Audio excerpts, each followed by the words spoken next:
Peace is definitely an area that I can say I've felt significant growth in throughout my life, and throughout my Christian walk. And that's not something, not to say that I've arrived. I'm still growing. We're all still growing.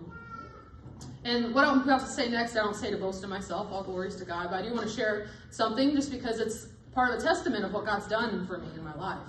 Recently, I was at work and someone came up to me and they said, you're the most calm, level-headed person I've ever met. But does anything get to you? Does anything stress you out? And my response was, it takes a lot.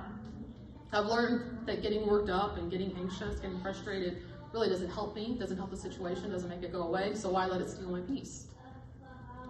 And it's important to me to avoid letting myself get outside of that peace, to avoid letting my anxiety build up. John frequently says that if God's delivered you from something, don't go back to it. Don't return to the bondage. And same concept, it's important for me to avoid letting fear and anxiety build up inside me because that was an area in my life that there was a stronghold before. When I was younger, I struggled with what I now know to be social anxiety. And it was a stronghold in my life. It caused me to be fearful in social situations, to avoid talking to people that I wasn't comfortable with. And the people I was comfortable with was a very small few, my family and just maybe a couple friends.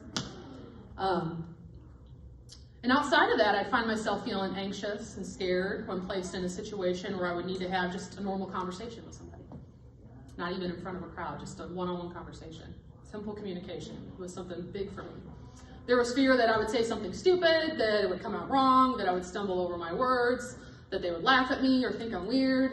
Anytime I did engage in social situations, those same thoughts, they would flood my mind. And my mind would literally be flooded with these thoughts until the next time I saw that individual, whether it be an hour, a day, a week later. And then when I did see them, I'd finally realize that those worries were unfounded and that I didn't even think twice about what I had said or what I had did. This pattern went on into my teen years, but something happened in my early teen years. I began growing my relationship with the Lord, and as I grew, I started to feel pressed at times from Him to say something to an individual or to a group of people. He had placed something in my heart, and I knew I was supposed to say it. And early on, because of this anxiety, I'd feel like I was supposed to say something, and I wouldn't do it because I was scared. And I found that feeling that you have when you know you've missed God, that wasn't a good feeling either. I grew to dislike that feeling even more than the feeling I would have if I said something stupid. So I was in this hard place. If I spoke, I was afraid, and I was worried about what other people were going to think about what I said. If I didn't speak, then I'd have that I knew I wasn't doing what I was supposed to be doing. And I remember reaching out to the Lord and asking for help and asking for Him to help me to do what I felt like He was wanting me to do and to work through these fears. And He did. He gave me a solution, and He gave me a formula to this situation. And what that was to step out in faith and to cast out the worry. And He didn't necessarily present it to me in that manner, but looking back, that is exactly what He did.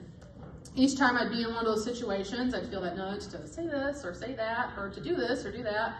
And it would be something small, something simple, something the average person wouldn't even think twice about. But to me, it was a giant hurdle. And each time I stepped out, what do you think happened?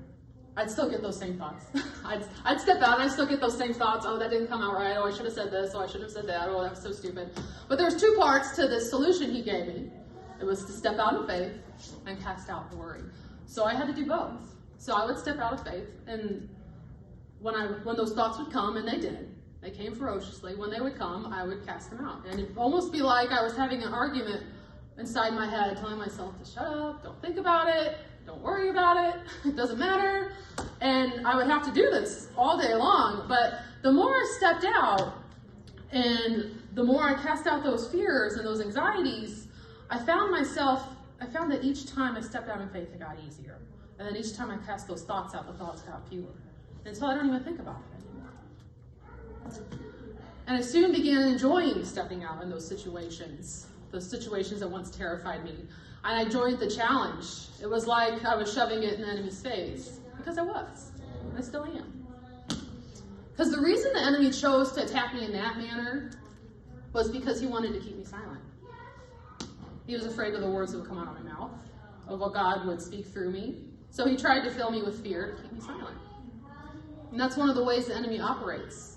He'll try to use fear or shame to keep you from walking into your destiny. Don't let them.